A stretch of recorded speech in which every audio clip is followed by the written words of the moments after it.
So, welcome to the Recovery.com podcast. I'm Dr. Mala, and today I'm joined by my fellow host, Amanda Uphoff. Hi, Amanda.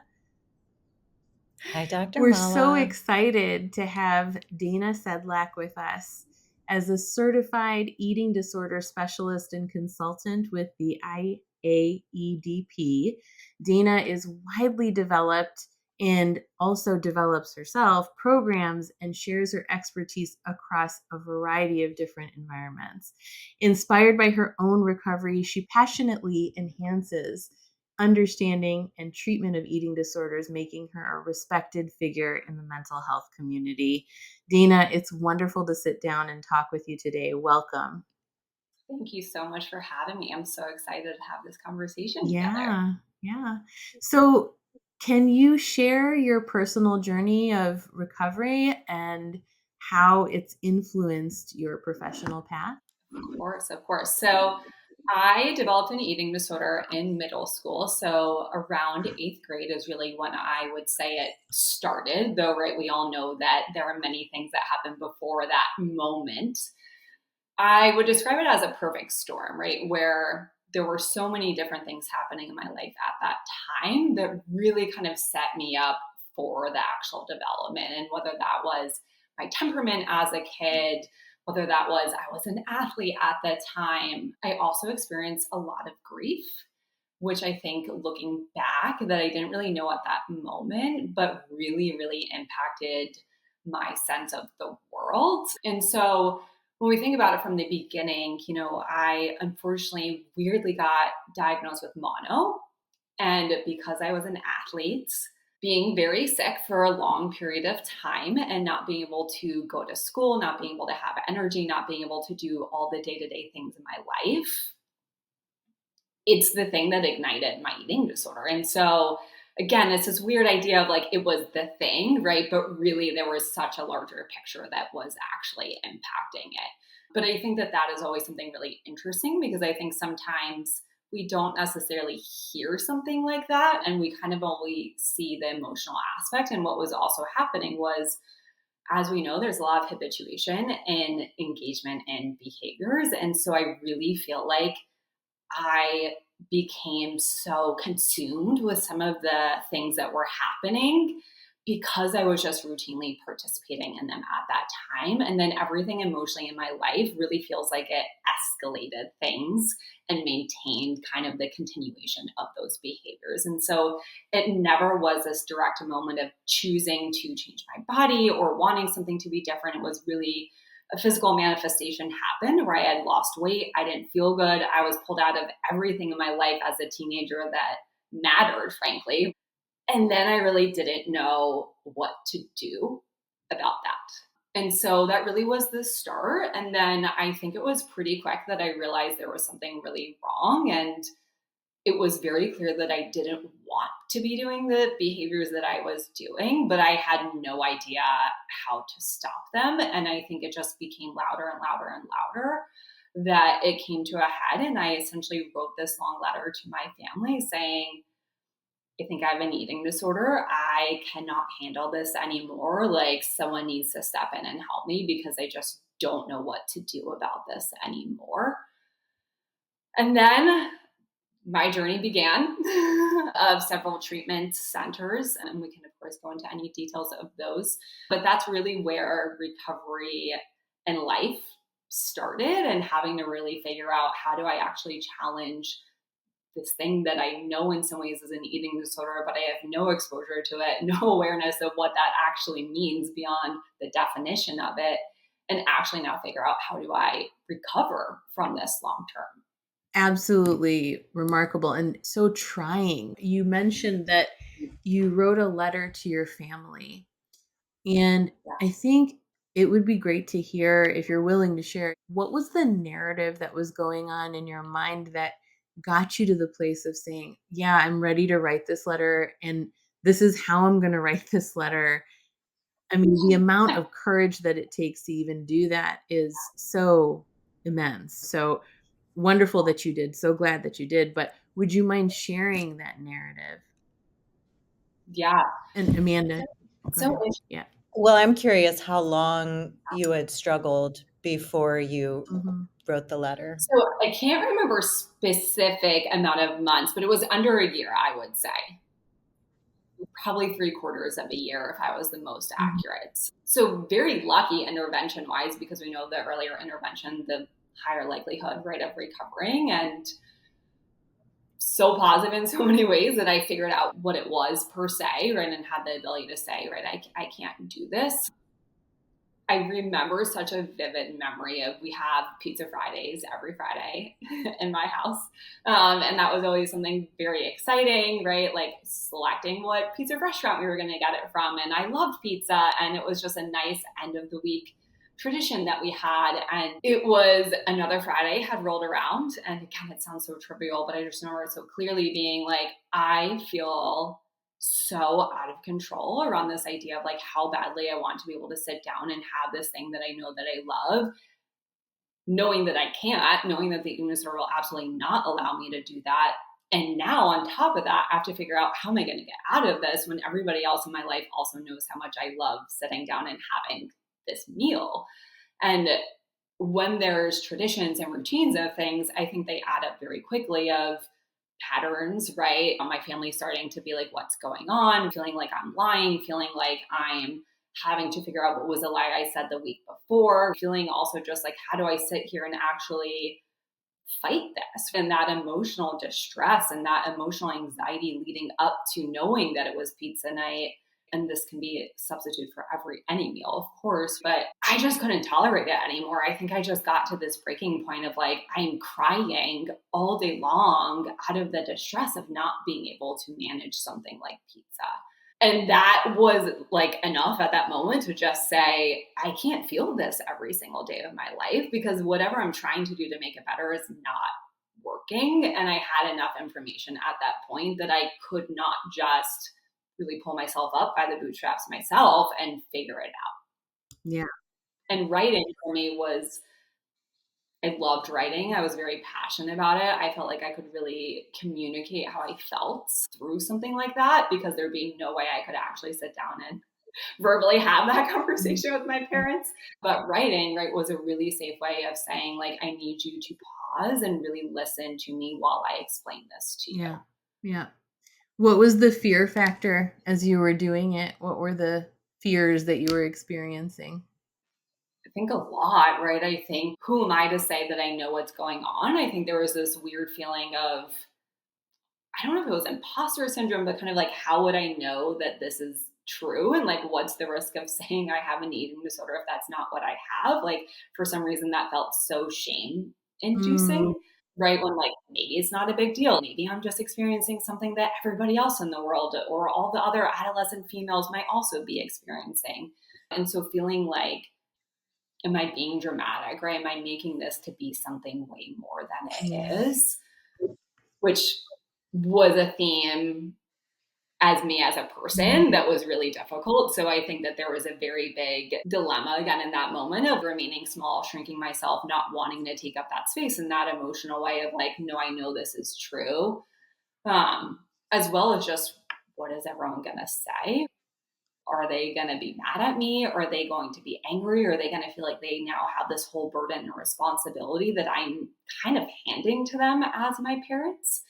As well as, what am I really saying by acknowledging this? Because once it's out, it's out. And it's no longer my secret to have and to hold. And now everybody else is going to know about this. And now does that mean I have to get rid of it and actually recover when I really didn't comprehend that part? All I knew was this is really painful and I don't want to be in pain.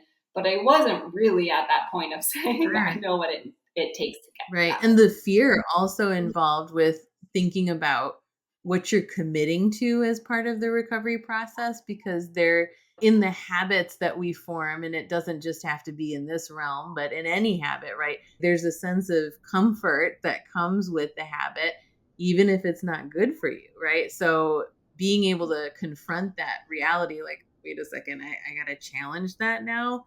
That's scary. Yeah.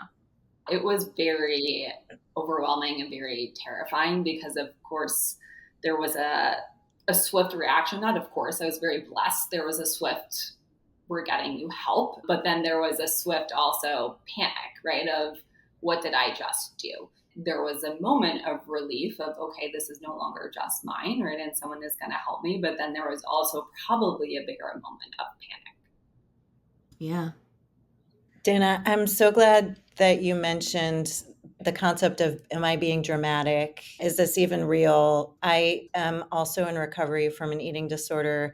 And I remember thinking that I had an eating disorder, but it wasn't serious because, like, I'm not even that skinny. Do you know, like, lots of disclaimers, like, I never needed to be hospitalized or fill in the blank. So I think, and I know I was struggling badly with just my like mild case of an eating disorder. So I'm loving hearing that messaging, and the more people that can hear that, the better. Yeah, You don't have to wait till this thing goes Right. all the way to the Oh, you end. don't. You don't. And it's enough, right? It's something that as we kind of go into my story now with being a therapist working with adolescents, but it's something I'm so passionate about of who needs to quantify, right? If you're sitting in front of me and you're saying this is tearing me apart and I don't want to do this, right? And this feels so painful. It's like that always gets to be enough. And it's like your own internal experience is valid in and of itself. It doesn't need to be measured by all of these things. And so I think it's so important to just reiterate that, but also identify that it's not always that easy and that there is that part of us that says, who am I to really say that this is something important enough to talk yeah. about? What would be like you having gone through treatment and experiencing everything that you have, what would you tell that younger version of Mhm. yourself as words of encouragement and also warning even? Yeah. I'm so proud of you comes up first because I really, it's when I think back and think about how I was the one who got to say, like, I need help, I think feels really empowering to me and feels like, oh, that version of me that I didn't really trust or feel was worthy or felt important. Right now, I'm like, oh, she was there. She just didn't have the space to shine. And so I'm just grateful, I think, for that ability that the eating disorder didn't dim that so much that that wasn't still Mhm, there. mhm. Yeah, that's wonderful.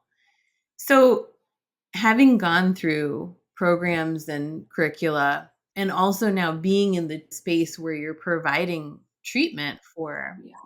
what are some of the most common challenges that you've seen, not just from your own journey, but also in being a provider? Like what are the common themes that you're seeing? Yeah. I think something that's changing in some ways, I mean, it's always been true, but I think it is shifting in some ways, is we see adolescents, there's this balance of adolescents being adolescents and adolescents also having to experience really big adult things.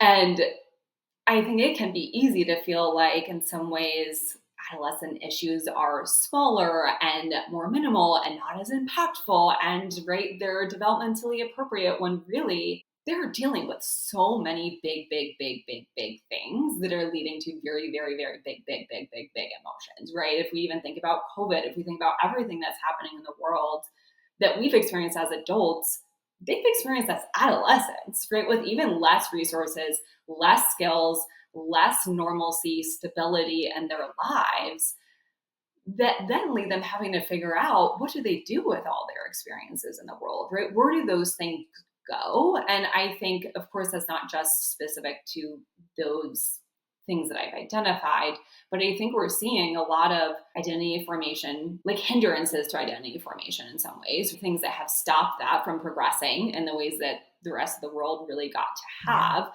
What are the impacts of sure. that?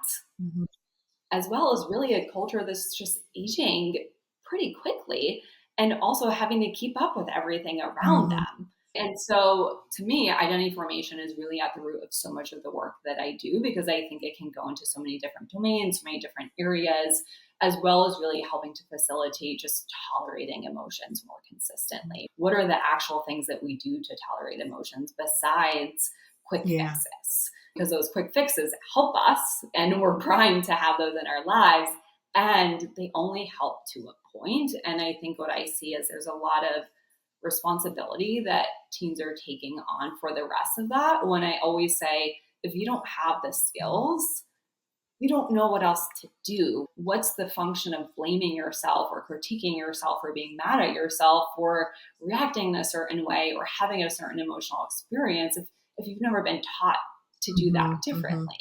Yeah. So, I mean, that makes me think of so many different questions, but what are your thoughts on, first of all, actually, before we get into that, for our audience, would you mind breaking down identity formation a little bit more so that they have a context? Yeah, so right, developmentally, without becoming overly clinical in some ways, but developmentally at the time of adolescence, so many things in your life are changing.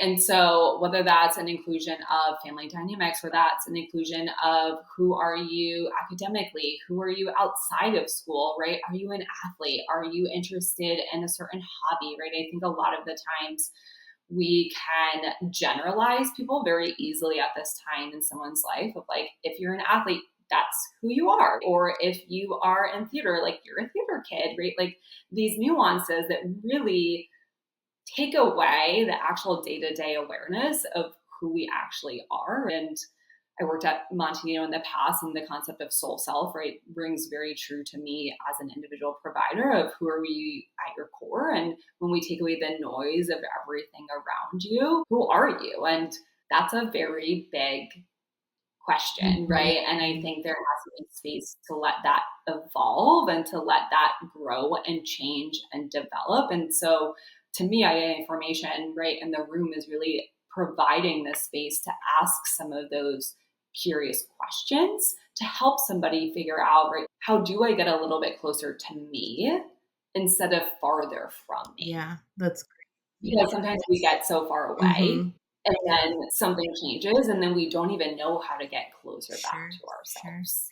From the more of like the provider angle, also, I think there's a little bit of fear sometimes with a lot of providers in even venturing into that discussion.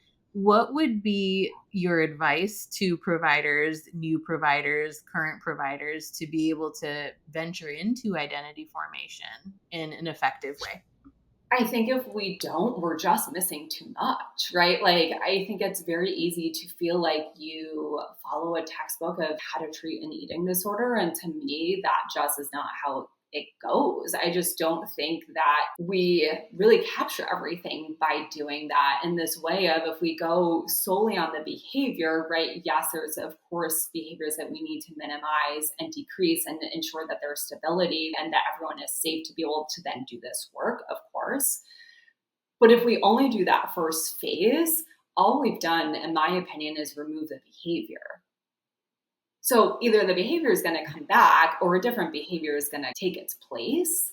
And so to me, it's that's just not enough, right? We have to be able to figure out, and it's not just as simple again as a one why or one function, of course, but we have to be able to help somebody understand themselves enough to realize, how is this helping me? How is this serving me? What is this doing for me positively without the judgment around it, to then figure out, okay, so what are my other options? But if we don't know that to begin with, we're never going to figure out the other Yeah. options. Yeah.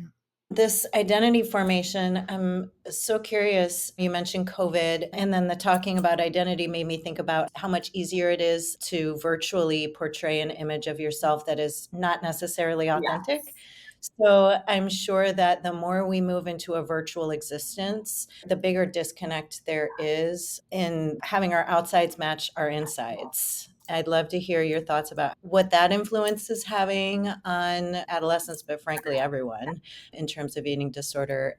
And then part two of my question is, how have you seen IRL community help? You're so right. It's social media. It's social media, and we could probably talk all day about the impact that has on all of us.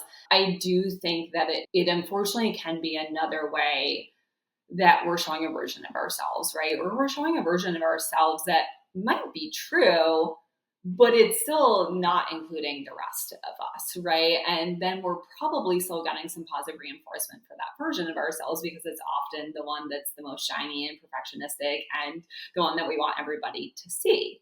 So I think that what I see and what I call is self betrayal happens a lot, right? Of like, who do I need to be to get that positive reinforcement? What version of myself is safe enough to put out there to the world? That's heavy. I so vividly remember, it's funny you said what version of myself. I remember feeling like with every encounter, people just needed to dial up what version, Amanda 2.1, Amanda 4.3. Like, I can be that for you. I just need to know what you want. And I'm sure it's 1,000 times worse now with all the Yeah. social media stuff. What are you seeing? I mean, in terms of the treatment that you're providing and such, one question that I have is, what are your thoughts on early intervention? What are your suggestions there? And how can we empower our youth so that we can kind of circumnavigate or navigate through this new world?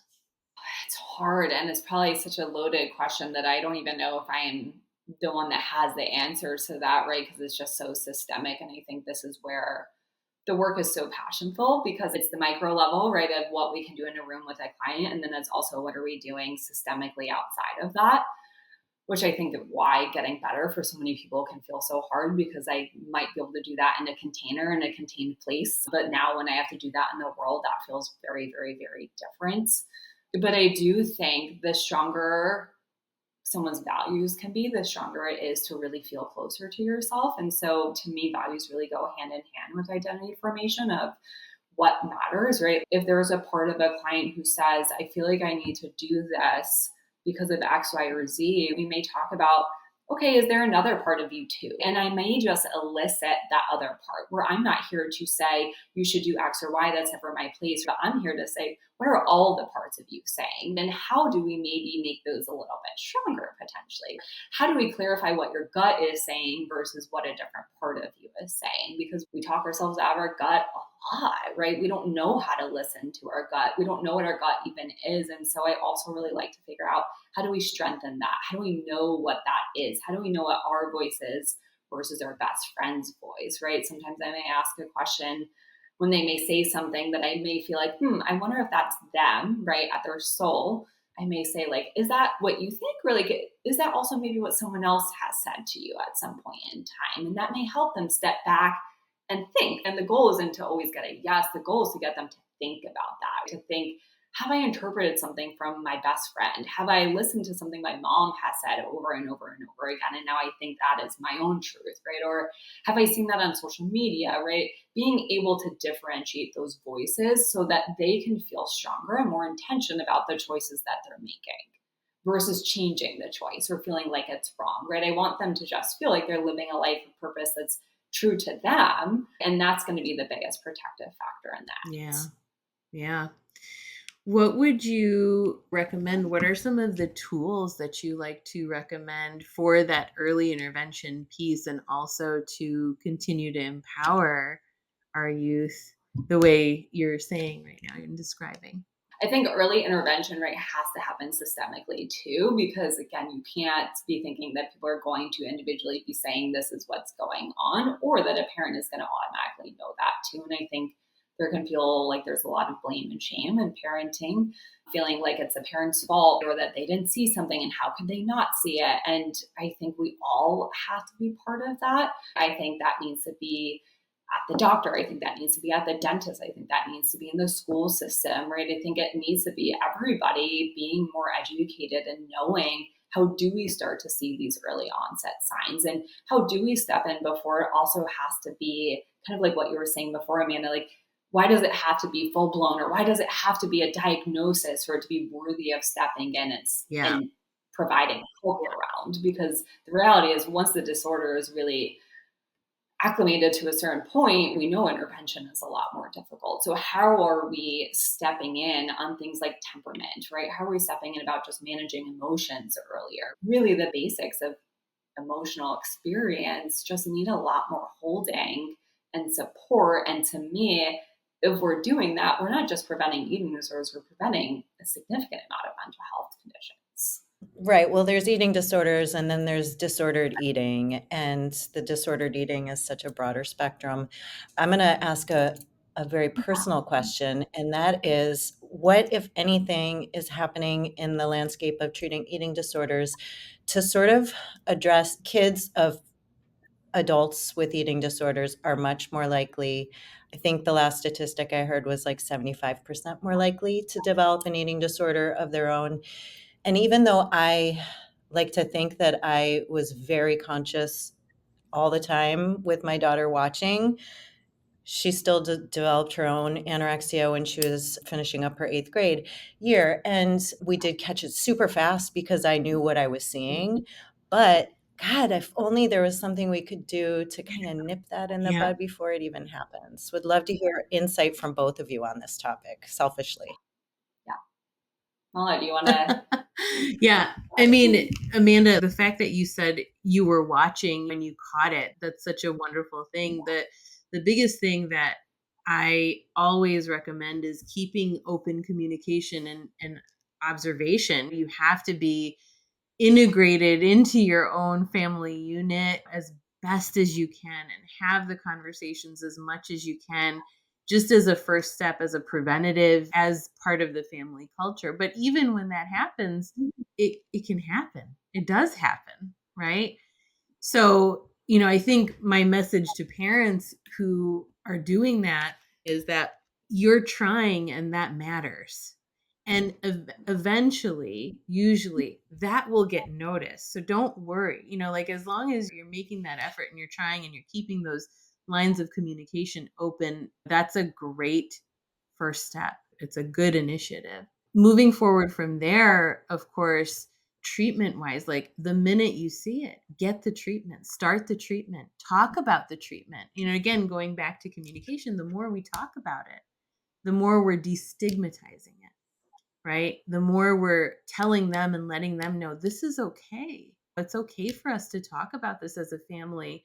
And this is also okay to talk about as you feel comfortable with professionals, with trusted friends and whoever's relevant. That's something that, of course, I'm also very passionate about is being able to break the stigma surrounding the conversation. Because my goodness, I mean, we know there's so much judgment that comes with just the label. Oh, I have this, I have that, whether it's an eating disorder, whether it's depression, whether it's anxiety. Yes, we're talking about it more, but there's still that fear of judgment. Why? Because judgment does happen, right?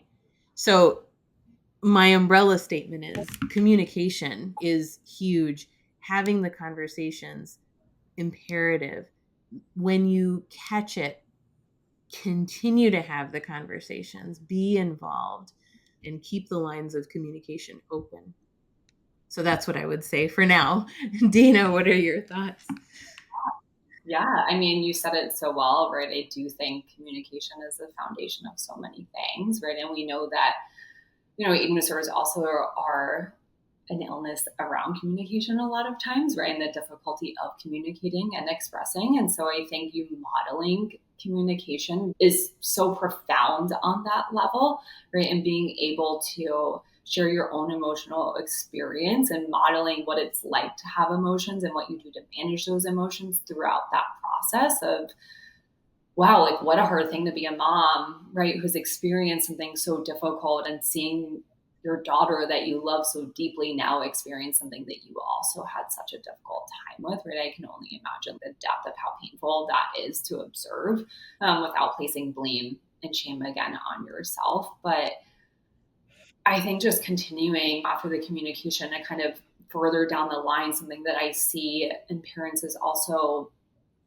allowing space. This goes back to identity formation too, but like allowing space for your child to also not be the illness. And so again, when we get to that stability, how do we make sure that everything in their life doesn't go back to the eating disorder? Because I think that can be so scary, understandably, right? As parents, especially if you feel like you didn't catch it fast enough or you didn't catch it at all, or how did I miss this, can kind of take a realm of wanting to have more containment and have more rules and have more boundaries around things that someone with an eating disorder needs. Obviously, a level of containment and structure, right, and stability. And they also need the space to grow and figure out who am I without this, right? Because if we're not providing that space as a parent, what's kind of the perk again of letting go of this thing that you're trying to get rid of? And so I think also eliminating, how do we eliminate that power struggle as much as possible of, we're here to help you recover, but that also doesn't look like me trying to take this thing away from you Mm. and getting into that back and forth with you, right? We can kind of both remove ourselves from that and figure out, how do we be a team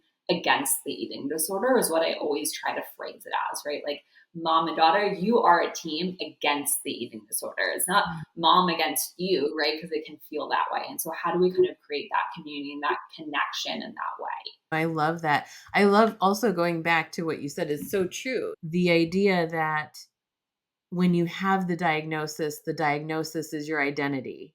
No, we need to definitely make sure that communication, the work that goes into it, follows through with allowing for that separation. So, very well said and very good point. I know that, and this is so good, the treatment and the early intervention, the communication, the ability to split it, separate it out, and really cherish the individual outside of the Yes. disorder. That's a big, big thing. How have you integrated that into your own programming, and what are your passions? How is the program development going? Tell me more about that. Yeah, I personally love family work so much. I think it can be an area that, you see, men and I, it can be an area that those that I supervise are sometimes panicked by, but I see it as like there's so much healing that happens again in the room, and it's such an opportunity to have these conversations together. And so to me, I really try to bridge those gaps as much as possible.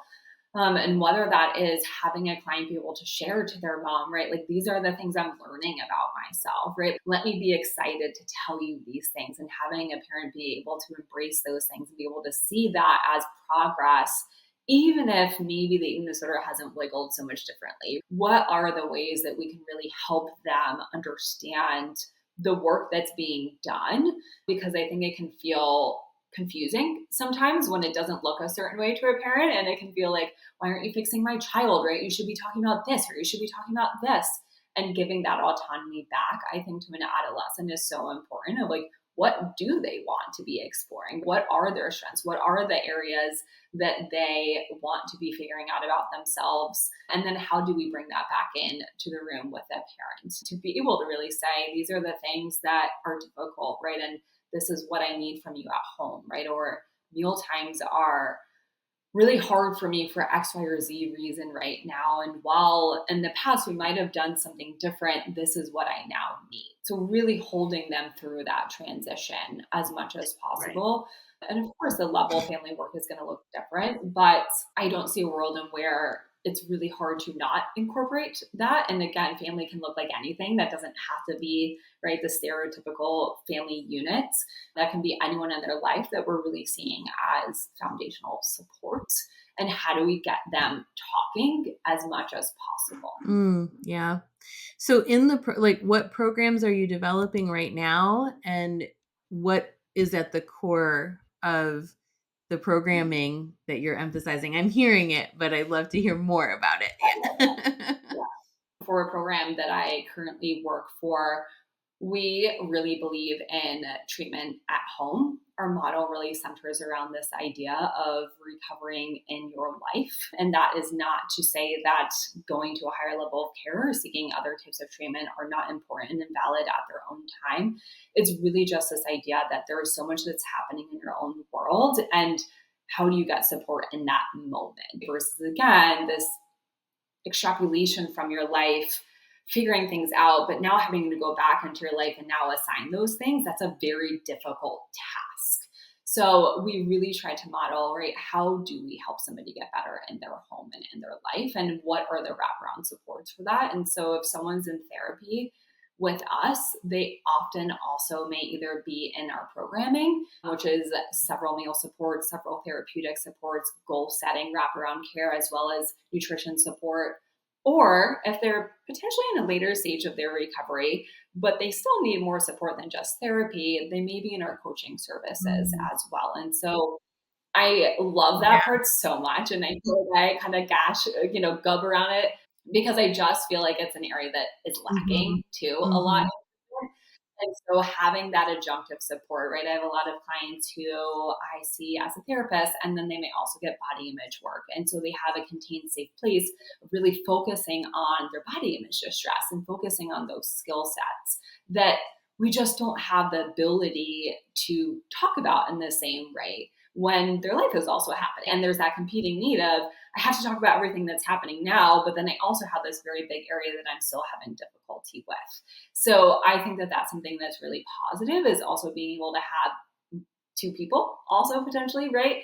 Extra people. And it's no longer this feeling of the therapist is also the one who cures them or gets them better, right? It really continues to kind of spread this idea of everyone's here supporting you, and you get to be able to have the skills and this variety of supports, as well as it could be meal supports where someone might be further along in recovery of completing their meal plan, but they maybe haven't integrated any challenge foods yet. They maybe haven't done any exposures yet. And so we may meet with them once a week and start to say, on your food hierarchy, right, let's start with the yellow. Where can we go from here? What are some foods that you're saying, maybe thinking of me as an adolescent as pizza, right? Like, can we start actually trying to do some exposures around that? Because you're saying that food matters in your life and you're feeling a disruption of not having it. And so they get to have therapy, and then they get to have a meal support without having to be in IOP or PHP solely to be able to have exposure to those things simultaneously.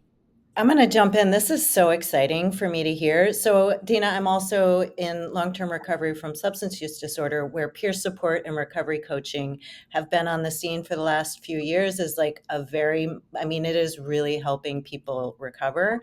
But this is the first time hearing of it in the eating disorder space. And I'm like giddy over here. Like, tell me more about, how do people get certified to coach this? Like, what are the requirements? And is this like a well-known thing that I'm just learning about, or is it pretty new? I'll let you talk Yeah, more. no, so that's exactly, I'm like, it's so exciting to me too. So I love that you also feel that passion, because I do think it is such a gap in treatment.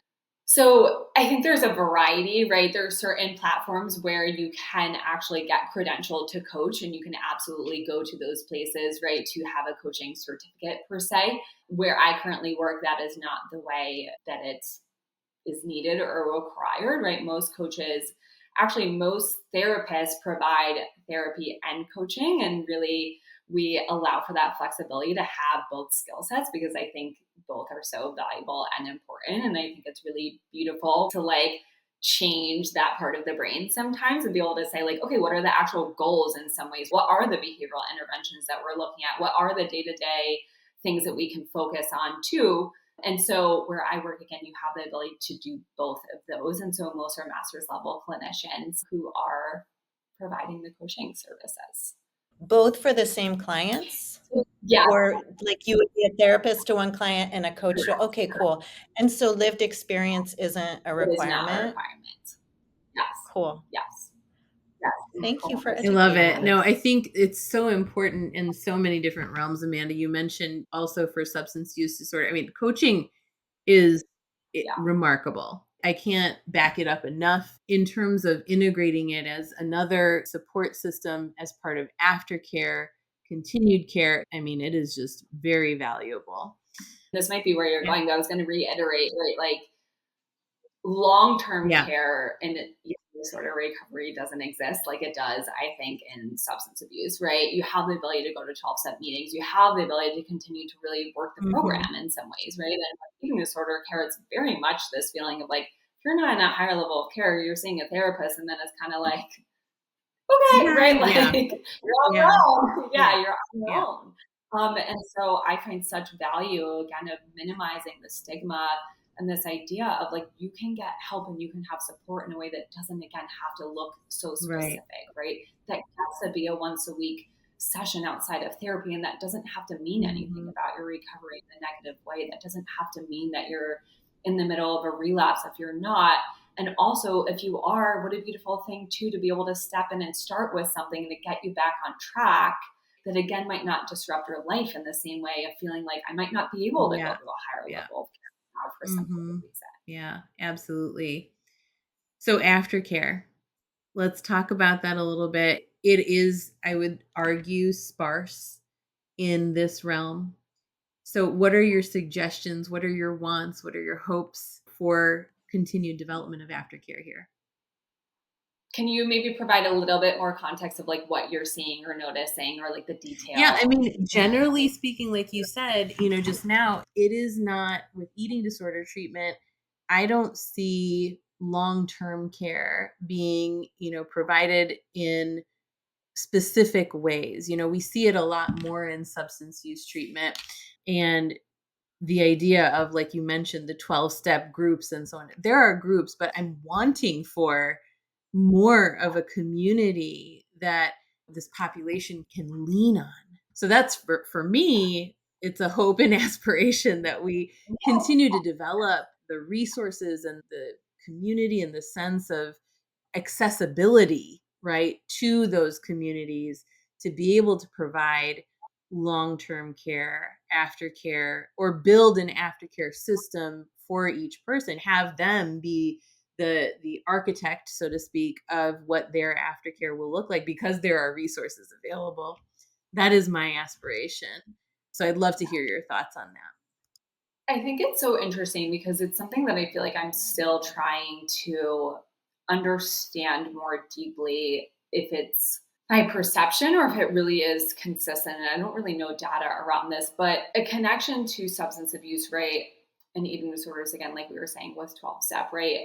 And I think a belief in recovery also differs a little bit. And even in the eating disorder world, people have different views of like, is an eating disorder forever? Can you say you're recovered from an eating disorder? And then there are some people who believe firmly you can 100% recover, right? And so I think treatment looks different based off of that. And sometimes I wonder, is that part of why it feels like it ends so abruptly sometimes? Because we do have a belief that you do hit 100% recovery. And I think it's how do we, I personally do also believe that. And so I don't think that that's bad. I just think, okay, but what does healing still look like after that? And so I think there's a shift of how do we figure out how to keep healing without it also needing to look like treating the eating disorder. Because for me personally, too, right, like I don't see it as I'm still recovering from my eating disorder with the work that I'm doing, but I see it as I'm still healing every day with the life that I'm living. That supports me in not returning to my eating disorder,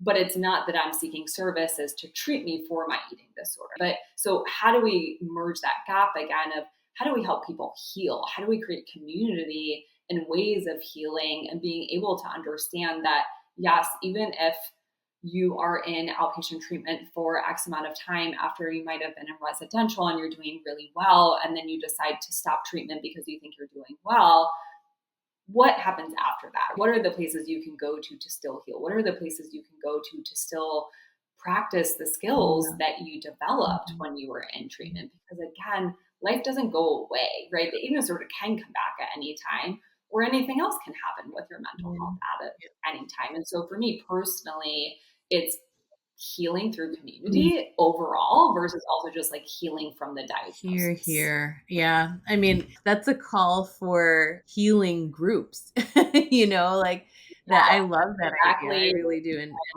yeah, I think we can all raise our hands to that and needing that. I think every day, I don't think I know, like every day I'm grateful because we here at Recovery.com have kind of like just ingrained in our culture that call. And I'm thankful for that for sure. And I want more of that in the world as well. Oh my God, do I want more of that? Yeah.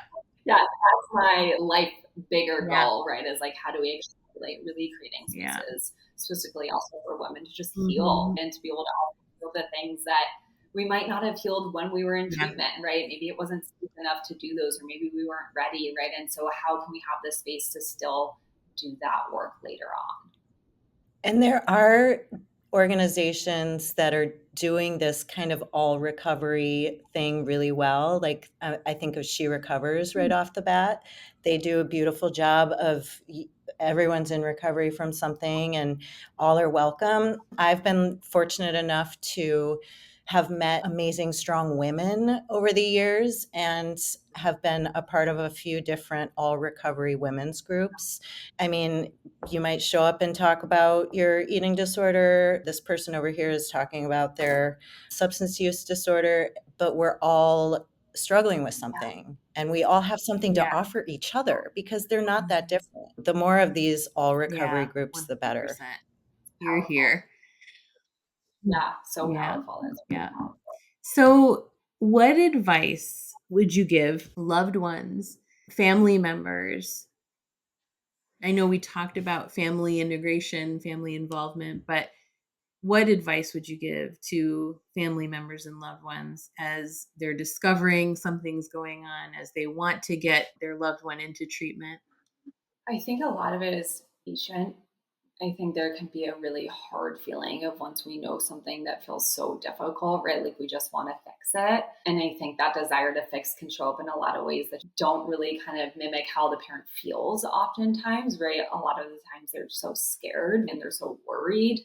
And so we may go into problem solving mode and we may feel like things aren't getting better because the reality is getting better takes a lot of time sometimes. And it just looks very different than someone on the outside may think it's supposed to look. And so, how do we really have the ability to be patient and honestly celebrate the small wins Yeah. and really be able to see like that micro step to you is a mountain to your child, right? And how do you create that safety and that trust and that positive reinforcement for those moments of seeing them? Because something that I always say is kind of like people may try to take up less space, but sometimes they really just want to be seen. Mhm.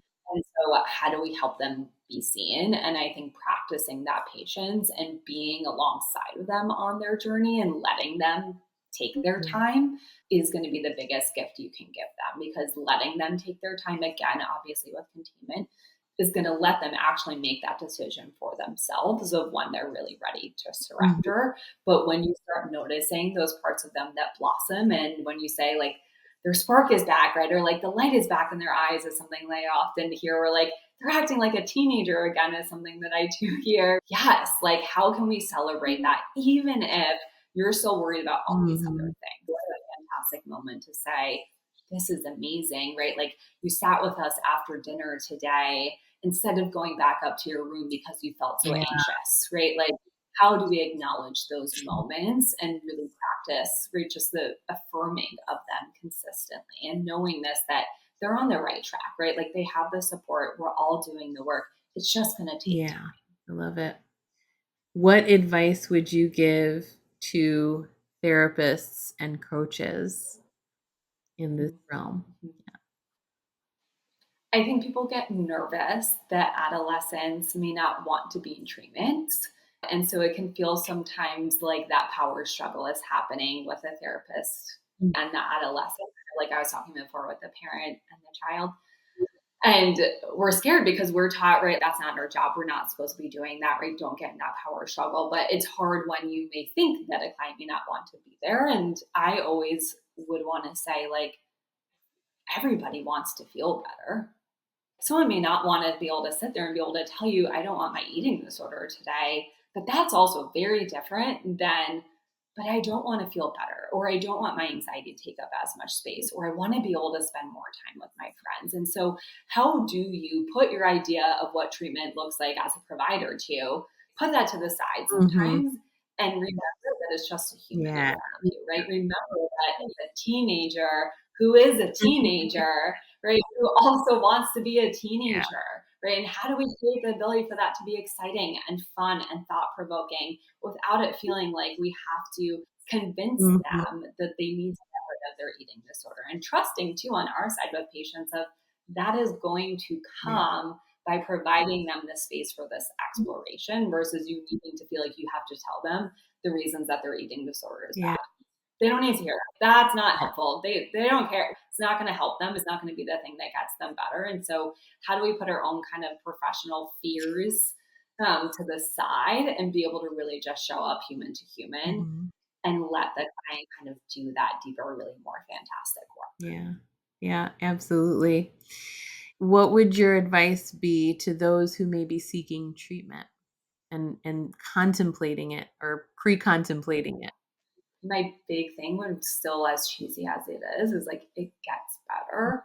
I think as an adolescent specifically, there can feel a lot of, well, if things are already this hard, like what do I have to look forward to? How can you tell me that things are going to be better as an adult when the world tells me that being an adult is hard? And so if it's already this hard, why am I going to believe you that it's going to be different? And I would always kind of say, because it does get better and things change and you learn, right? Like how to manage all these really, really big emotions that you have right now that you might not know what to do with them. But taking the chance, even if you don't know that you want to get rid of the eating disorder, that's okay. Yeah. How can we still help you take a step towards feeling better right now? And like I was saying before, the rest will come. Mm-hmm. You deserve to feel better. You deserve a space to have less pain, regardless of your commitment level in this exact moment to say, I'm 100% ready to get rid of this. That doesn't matter. You don't need to be there to reach out for help. Mm-hmm. I'm just curious if you can speak just a little bit to, I know you mentioned the longer one engages in behaviors, the harder it is to sort of lick it. And I know you also mentioned that you do believe in full of being recovered, which is beautiful. I'm wondering if there are any parents listening or loved ones, if you can kind of light that fire even more than you already have about how timing is essential. And when you see something, maybe you can talk a little bit about warning signs. For my daughter, it was a certain look around her eyes. Like I could just tell something was different. If you could speak to that a little bit, just to give our listeners a little education. I mean, you said it so well. Timing is everything, right? And while we don't want to create blame around not intervening early enough, I think also lighting the fire, like you're saying, is so important because as an adolescent, as we know, you are developing, right? And so every moment you are engaging in the eating disorder, that is impacting your development, whether that's your brain health, whether that's your bone health, everything that's happening matters at this time. So if we don't step in, there are serious consequences, of course, that we know can actually happen. And the habituation, right, over the neural pathways is only furthering as time goes on. And so if we can step in when we notice something and actually stop a behavior if we can, wow, now we can actually get to the temperament, all the other predetermining factors that might have contributed to the eating disorder without having to also do that at the same time as some of the behavior engagement. And so the earlier we can step in on the behaviors and minimize them as much as possible, the better chance we have, right, of being able to do that deeper therapeutic work to actually have a client achieve long-term recovery. And then warning signs, right? Like you're talking about, I think it's so, of course, there's the very specific warning signs that we see in eating disorder of skipping a meal, potentially exercising more, restricting, not eating the same foods that you might feel comfortable with, eating more than you're typically comfortable feeling, an overt feeling of fullness, seeing anxiety, depression rise, social isolation, anhedonia, not being engaged in all the activities that you might have really liked to be engaged in, right? That complete withdrawal that we often may see, where we might not notice the things with the food at that time, but we might notice the shift in the personality or their ability of not wanting to leave the house or not wanting to be with people that they used to love spending time with. I often think that those things you might see first. Yeah. They might stand out the most to you, right? Of just this gut feeling of something's off. And then you might start to look a little bit more closely at things like food, exercise, rituals, patterns in that way. So if you can see that something is off, I would say trust your gut. You don't need to know what that is. Again, you don't need to have that answer, but how do you then intervene regardless of not knowing what that answer is? And I think you don't have to know someone has an eating disorder to say, we're going to go get some therapy and go get some help, right? You can also leave that to a professional to help them figure that part out. You get to still say, like you were saying, the light and right, the feeling around her eyes, that gets to be enough to kind of step in at that point. Well said. Well said. Thank you. So here's the last question. What does recovery mean to you? Recovery to me means living a life of authenticity, really just being true to who you are and building kindness and compassion and grace with that version of yourself versus having that hatred and that feeling of punishment against that, right? There's always going to be parts of us that we might not like as much as the other parts. And we don't need to punish them. I don't need to put them in a box, right? They get to be part of me, and I get to have all of me as that authentic self. And when I kind of live in that space, or when anyone, right, recovering lives in that space, right, that's when you have freedom. That's when you have a life that's really worth living at the end of the Yeah. day. Yeah. Love it. Love it. Thank you. Yeah. Yeah.